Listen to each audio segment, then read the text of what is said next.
अस्सलाम वालेकुम and welcome to bird of science coaching academy. आज हम सेंट्रीफ्यूगेशन या सेल्फ फ्रैक्शनेशन के बारे में पढ़ेंगे। सेंट्रीफ्यूगेशन जो है ये टू लिटिल वर्ड से बना है, एक सेंट्रम और दूसरा फिगेरी। सेंट्रम जो है ये सेंटर को कहते हैं और फिगेरी जो है टू मूव कहते हैं, टू मूव अवे। तो सेंट्रीफ्यूगेशन जो है ये एक ऐसा अमल है कि अगर हम कोई सस्पेंशन ले तो उसमें जो सस्पेंडेड मॉलिक्यूल्स हैं, जो सस्पेंडेड पार्टिकल हैं, उसको अगर हम एक दूसरे से मूव करेंगे, मूव अवे करेंगे, एक दूसरे से सेपरेट करेंगे तो हम इसको किसी सेंटर के इर्द गिर्द स्पिन करेंगे। तो इसको कहते हैं सेंट्रीफ्यूगेशन या सेल्फ फ्रैक्शनेशन। सेल्फ फ्रैक्शनेशन जो है, जैसा कि हमें पता है कि cell is the basic structural and functional unit of living organism. और फ्रैक्शनेशन जो है ये लैटिन वर्ड फ्रैक्शु से निकला है, जिसका मतलब है ए ब्रेकिंग या ए पार्टीशन, कि जिसमें हम सेल को ब्रेक करते हैं या सेल की पार्टीशन करते हैं, तो इसको अमल को कहते हैं सेल फ्रैक्शनेशन। तो चलो डेफिनेशन की तरफ पढ़ते हैं। तो सेंट्रीफ्यूगेशन या सेल्फ फ्रैक्शनेशन जो है ये एक लेबोरेटरी टेक्निक है जिसमें हम जो सेलुलर कंपोनेंट है जो लिक्विड मीडियम में सस्पेंड है उसको हम आइसोलेट करते हैं बाय स्पिनिंग। हम उसको सेंट्रीफ्यूज का इस्तेमाल करते हैं, लेबोरेटरी टेक्निक है जिसमें हम सेलुलर कंपोनेंट को हम सेपरेट करते हैं एक दूसरे से। और ये इसके लिए लिक्विड मीडियम का होना ज़रूरी है यहाँ पे। और एक और बात कि इसके ज़रिए हम जो सस्पेंशन है उसके पार्टिकल को हम सेपरेट कर सकते हैं। हम इसमें सॉल्यूशन के जो पार्टिकल है वो सेपरेट नहीं कर सकते by the process of centrifugation, बल्कि हम सस्पेंशन का यहाँ पे जिक्र करेंगे और सस्पेंशन के पार्टिकल को हम सेपरेट करेंगे एक दूसरे से by the process of centrifugation. जब रिसर्चर रिसर्च करते हैं कोई सेलुलर कंपोनेंट की, जैसे कि माइटोकॉन्ड्रिया या गोल्गी बॉडी या क्लोरोप्लास्ट का रिसर्च और मुताला करेंगे, डिटेल स्टडी करेंगे, तो उनके लिए ज़रूरी है, बायोकेमिकल स्टडी करेंगे तो ज़रूरी है कि उनके लिए जो सेल कंपोनेंट है वो सेपरेट हो। सेल कंपोनेंट सेपरेट होंगे तो वो आसानी से डिटेल के साथ स्टडी कर सकते हैं उसी ऑर्गेनेलिस की, जो पार्टिकल के साथ वो डील कर रहे हैं तो उसके साथ वो आसानी के साथ उसकी डिटेल ले सकते हैं, जितनी इंफॉर्मेशन है वो कलेक्ट कर सकते हैं। तो रिसर्चर को सबसे पहले सेंट्रीफ्यूगेशन करेंगी ताकि वो पार्टिकल्स जो है, जो कंपोनेंट जो है वो सेपरेट हो फॉर मोर डिटेल स्टडी के लिए। सेंट्रीफ्यूगेशन जो है ये टू स्टेप प्रोसेस है। एक को हम कहते हैं होमोजेनाइजेशन और दूसरे स्टेप को कहते हैं हम सेंट्रीफ्यूगेशन। होमोजेनाइजेशन जो है ये टू वर्ड से बना है। होमो मीन्स सेम और जेनस मीन्स काइंड। तो सेम काइंड, इसमें हम सेम काइंड ऑफ मिक्सचर बनाते हैं, तो इसलिए हम इसको कहते हैं होमोजेनाइजेशन या मेकिंग अ यूनिफॉर्म मिक्सचर। हम इसमें इस किस्म का मिक्सचर बनाते हैं जिसमें जो सेलुलर कंपोनेंट है वो यूनिफॉर्मली डिस्ट्रीब्यूट होंगे, तो उसको हम यूनिफॉर्म मिक्सचर कहते हैं और इस प्रोसेस को हम होमोजेनाइजेशन कहेंगे। तो इस अमल में हम सबसे पहले सेल को ब्रेक करेंगे। सेल को ब्रेक करेंगे ताकि जो सेलुलर कंटेंट है, सेल के अंदर जो ऑर्गेनेलिस हैं वो रिलीज हो तब जाके हम उसको सेपरेट करेंगे। तो इसके लिए पहले हम सेल को कलेक्ट करेंगे, जो टिश्यूज हैं, जो सेल हमें चाहिए उसको हम कलेक्ट करेंगे।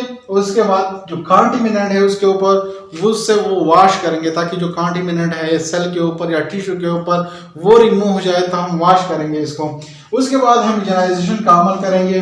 फिर होमोजेनाइजेशन जो है तो टू टाइप्स का है, या तो हम मैकेनिकल मेथड के जरिए करेंगे या नॉन मैकेनिकल मेथड के जरिए करेंगे। मैकेनिकल मेथड वो मेथड है होमोजेनाइजेशन का जिसमें हम physical destruction of cell wall and cell membrane करेंगे। हम फिजिकल फोर्स का इस्तेमाल करेंगे कि हमें सेल वॉल हम डिस्टर्ब करें और सेल मेम्ब्रेन हम डिस्टर्ब करें। तो हम फिजिकल मेथड का इस्तेमाल करेंगे ड्यूरिंग मैकेनिकल मेथड। जब हम मैकेनिकल मेथड को अप्लाई करेंगे तो हम फोर्स का इस्तेमाल करेंगे, जैसा कि ग्राइंडिंग जो है वो उस अमल को कहते हैं जिसमें लार्ज मॉलिक्यूल को हम स्मॉल में तकसीम करते हैं या लार्ज जो पार्टिकल उसे स्मॉल बनाते हैं। तो ग्राइंडिंग हम जो सेल के टिश्यू लेंगे वो पेस्टर और मोटर के साथ हम उसको ग्राइंड करेंगे। या होमोजेनाइजर जो है उसके जरिए हम मैकेनिकल होमोजेनाइजर के जरिए हम सेल को डिस्टर्ब करेंगे। ये एक मशीन है जो कि ग्राइंडिंग की तरह काम करती है। तो मैकेनिकल मेथड जो हम या तो ग्राइंडिंग करेंगे या होमोजेनाइजर के जरिए हम इसको ग्राइंड करेंगे, तो इसको कहते हैं मैकेनिकल मेथड। दूसरा जो है नॉन मैकेनिकल मेथड जो है, इसमें हम फोर्स का इस्तेमाल नहीं करते, इसमें हम केमिकल्स यूज करते हैं, ऑस्मोटिक शॉक देते हैं सेल को। ऑस्मोटिक शॉक वो होता है कि उसमें हम ऑस्मोटिक जो प्रेशर है वो या इंक्रीज करते हैं या डिक्रीज करते हैं, तो उसको कहते हैं ऑस्मोटिक शॉक। ऑस्मोटिक शॉक के जरिए सेल या तो साइटोलाइसिस सेल की होगी या प्लाज्मोलाइसिस सेल की होगी।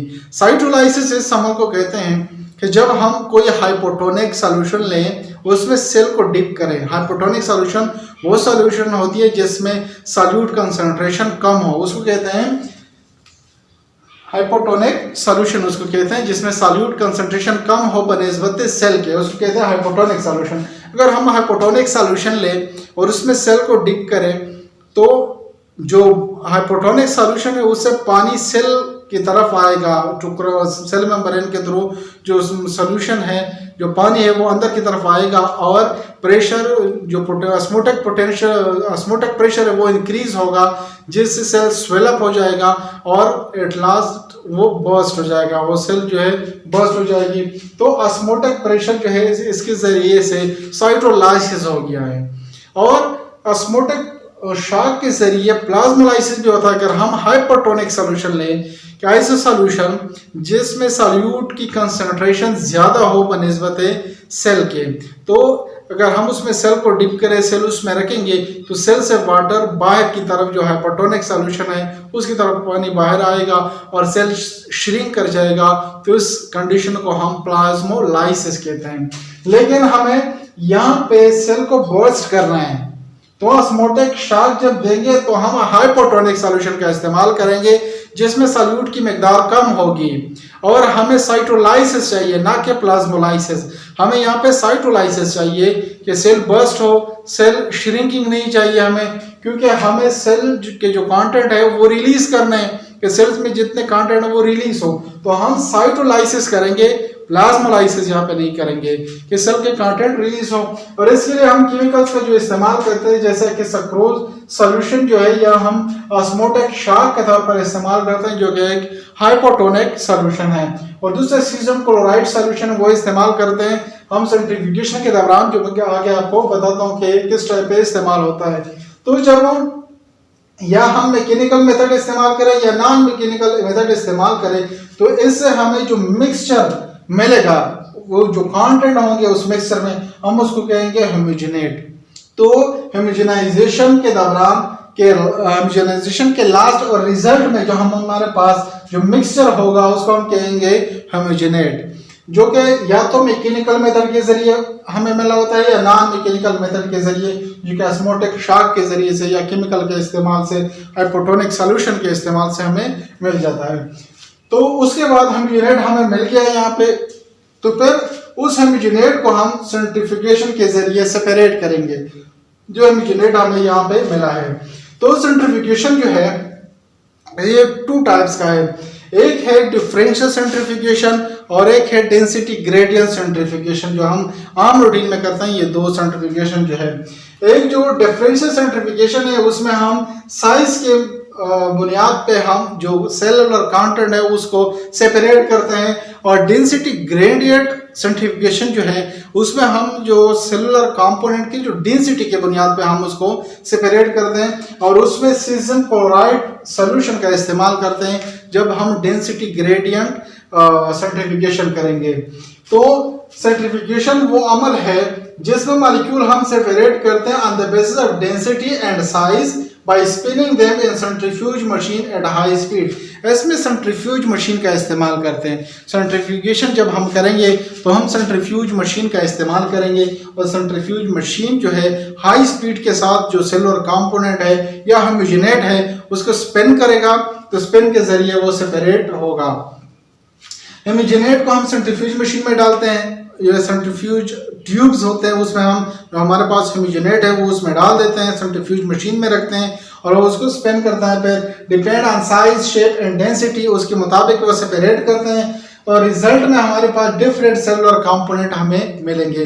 अगर हम यहाँ पे देखें कि होमोजेनेट यहाँ पे है हमारे पास है, यहाँ पे जो बना था होमोजेनेट जो है हम ये जो ट्यूब है सेंट्रीफ्यूज मशीन का जो ट्यूब है उसमें हम होमोजेनेट डालते हैं और उसको 1000 G फॉर 10 मिनट्स देते हैं। G का मतलब है फोर्स ऑफ ग्रेविटी जो है, जो और G जो है ये यूनिट है रिलेटिव सेंट्रीफ्यूगल फोर्स की, और 1000 G से मुराद है कि जितना फोर्स ऑफ ग्रेविटी है उसको अगर हम 1000 से मल्टीप्लाई करें तो यहाँ पे उतना फोर्स ऑफ ग्रेविटी लग रहा है, तो इसको हम कहेंगे G के। यहाँ पे G का मतलब है 1000 G का मतलब कि जितना ग्रेविटेशनल फोर्स है उसको अगर हम 1000 से मल्टीप्लाई करें तो इतना जो ग्रेविटेशनल फोर्स है यहाँ पे लग रहा है। ये फॉर 10 मिनट हम अप्लाई करेंगे।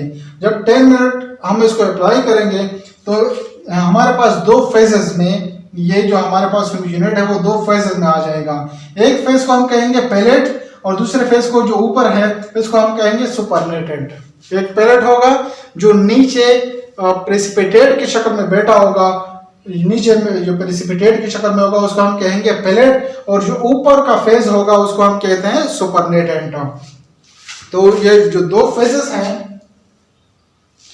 पैलेट और सुपरनेटेड, ये दो फेज जो बन गए हैं, जो सबसे पहले 1000 G फॉर 10 मिनट जो हमने दिए थे, तो यहाँ पे पैलेट में हमारे पास न्यूक्लियाई, सेल वॉल और अनब्रोकन सेल्स मौजूद होंगे जो बड़े पार्टिकल्स हैं, क्योंकि ये हमने स्लोअर रेट के साथ इसको स्पिन किया था सेंट्रीफ्यूज मशीन में। तो हमारे पास न्यूक्लियाई जो कि बड़े सेल ऑर्गेनेल्स में आता है, सेल वॉल जो है, और इसके अलावा जो सेल ब्रोक नहीं हुए, जिसने एक सेलुलर कंटेंट रिलीज नहीं किया, पूरे सेल्स हैं, तो वो यहाँ पे मौजूद होंगे पैलेट में। तो हम ये हमारे पास जो फर्स्ट प्रोडक्ट यहाँ पे आ गया सेंट्रीफ्यूगेशन की वजह से, जो न्यूक्लियाई है, सेल वॉल है और अनब्रोकन सेल है। उसके बाद हम ये सुपरनेटेड को यहाँ से निकाल देते हैं और दूसरे सेंट्रीफ्यूज ट्यूब में डाल देते हैं, ये सुपरनेटेड जो है, और इसी को हम देते हैं 20000 G फॉर 15 मिनट्स के लिए। तो हमारे पास फिर से दो फेज बन जाएंगे, एक पैलेट और एक सुपरनेटेड। तो यहाँ पे पैलेट में जो हमने 20000 G फॉर 15 मिनट्स के लिए दिया हुआ था, तो यहाँ पे हमारे पास माइटोकॉन्ड्रिया और क्लोरोप्लास्ट जो है ये पैलेट में प्रेसिपिटेट की शक्ल में हमारे पास मौजूद होंगे, और हम फिर से ये जो है सुपरनेटेड है वो निकाल देंगे और दूसरे सेंट्रीफ्यूज ट्यूब में डालेंगे। उसके बाद 1,00,000 G फॉर 1 आवर हम देंगे, फिर से सेंट्रीफ्यूज मशीन में 1 आवर के लिए 1000 G देंगे। तो हमारे पास फिर से दो फेज बन जाएंगे, एक पैलेट और एक सुपरनेटेड। पैलेट में हमारे पास microsome, pieces of cell membrane और इंटरनल जो मेम्ब्रेन से मुख्तलिफ मेम्ब्रेन मौजूद है, वो उस मेम्ब्रेन मौजूद होंगे हमारे पास पैलेट में, जो कि प्रेसिपिटेट की शक्ल मौजूद है। और सुपरनेटेड को हम फिर से यहाँ से निकालेंगे और फिर से सेंट्रीफ्यूज ट्यूब में डालेंगे और फिर से सेंट्रीफ्यूज मशीन में लगाएंगे और 1,50,000 G फॉर 3 आवर्स हम देंगे। फिर से हम सेंट्रीफिकेशन करेंगे तो फिर से 2 फेजेस बनेंगे, एक पैलेट का और एक सुपरनेटेड का। जो पैलेट होगा उसमें राइबोसोम्स मौजूद होंगे और जो सुपरनेटेड है उसमें अभी भी मुख्तलिफ प्रोटीन्स और एंजाइम्स मौजूद होते हैं जो सुपरनेटेड है। तो जो मेन जो बड़े बड़े ऑर्गेनेल्स हैं जैसे कि न्यूक्लियाई है, माइटोकॉन्ड्रिया, क्लोरोप्लास्ट है, राइबोसोम है, इसके अलावा माइक्रोसोम्स हैं, तो ये सेपरेट हो जाएंगे। तो डिफरेंशियल सेंट्रीफ्यूगेशन के जरिए, डिफरेंशियल सेंट्रीफ्यूगेशन का अमल है, डिफरेंशियल सेंट्रीफ्यूगेशन का अमल है, तो इसके जरिए ये सेपरेट हो जाएंगे। और इस सुपरनेटेड में प्रोटीन्स हैं, उसको अगर आप सेपरेट करेंगे तो आप डेंसिटी ग्रेडियंट सेंट्रीफ्यूगेशन करेंगे, आप डेंसिटी ग्रेडियंट सेंट्रीफ्यूगेशन करेंगे, क्योंकि इसके जरिए आप पहले इसको सेपरेट नहीं कर सकते। डिफरेंशियल सेंट्रीफ्यूगेशन के जरिए आप इसको सेपरेट नहीं करते, या इवन जो सेलुलर ऑर्गेनेल हमने यहाँ से सेपरेट किए हैं, जैसा कि माइटोकॉन्ड्रिया और क्लोरोप्लास्ट एक ही जगह पे हमारे पास सेपरेट हुई है, तो अगर आप उसको भी सेपरेट करना चाहेंगे तो आप डेंसिटी ग्रेडियंट सेंट्रीफ्यूगेशन का इस्तेमाल करेंगे। आप डेंसिटी ग्रेडियंट का किस तरह इस्तेमाल करेंगे कि आपके पास जो होमोजेनेट यहाँ पे जो चीज़ बनी है, होमोजेनेट बनी है, आप उसमें सीजियम क्लोराइड सॉल्यूशन डालेंगे सीजियम क्लोराइड सोल्यूशन जब डालेंगे तो इसमें एक डेंसिटी ग्रेडियंट बन जाएगा, और जब सेंट्रीफ्यूज मशीन में आप डालेंगे, उसको स्पिन करेंगे, तो अलग-अलग से बैंड बनेंगे जो डेंसिटी के लिहाज से मुख्तलिफ होंगे, उनके अलग-अलग से बैंड बनेंगे। जो सेंट्रीफ्यूज ट्यूब है उसमें अलग-अलग से बैंड्स बनेंगे डेंसिटी के मुताबिक। जिसकी डेंसिटी ज़्यादा होगी वो नीचे बिल्कुल लास्ट में होगी, और जिसकी डेंसिटी कम होगी वो आहिस्ता आहिस्ता ऊपर की तरफ होंगे। जो डेंसिटी इसकी ज़्यादा होगी वो नीचे बिल्कुल बैठ जाएंगे, उसके बाद जिसकी डेंसिटी होगी वो सेकंड में, उसके बाद जो डेंसिटी है वो उसके ऊपर होंगे, और इस तरह से जिसकी डेंसिटी सबसे कम होगी वो सबसे ऊपर में मौजूद होंगे बैंड, उसके जो डेंसिटी इसकी कम होगी। लेकिन हम इसमें सीजियम क्लोराइड सॉल्यूशन का इस्तेमाल करेंगे ताकि यहाँ पे डेंसिटी ग्रेडियंट बन सके, तो उसका हम कहते हैं डेंसिटी ग्रेडियंट सेंट्रीफ्यूगेशन। उसके ज़रिए से हम बिल्कुल प्योरली हम उसको सेपरेट कर सकते हैं। जो सेलुलर कंपोनेंट है उसको हम आसानी से और बिल्कुल प्योरली हम इसको सेपरेट कर सकते हैं।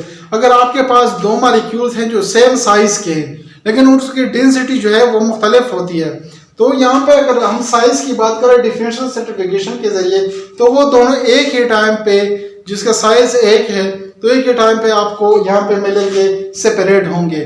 तो उसको अगर आप रीसेपरेट करना चाहते हैं, दोनों चीज़ों को अलग-अलग सेपरेट करना चाह रहे हैं, तो आपको डेंसिटी ग्रेडियंट सेंट्रीफ्यूगेशन करनी पड़ेगी, जिसकी डेंसिटी मुख्तलिफ होगी, चाहे उसकी साइज़ एक ही हो लेकिन डेंसिटी मुख्तलिफ होगी। तो आपको दोनों अलग-अलग बैंड्स में मिलेंगे, तो आप आसानी से उसको सेपरेट कर सकते हैं एक दूसरे से। तो इसको एक है जो हमारे पास डिफरेंशियल सेंट्रीफ्यूगेशन, और दूसरा है डेंसिटी ग्रेडियंट सेंट्रीफ्यूगेशन। तो रिसर्चर के लिए ज़रूरी है कि वो पहले सेल ऑर्गेनेली जो या सेल कंपोनेंट को अगर वो स्टडी करना चाह रहे हैं तो पहले उसको सेपरेट करें। सेपरेट करने के बाद वो उसको आसानी से स्टडी कर सकते हैं।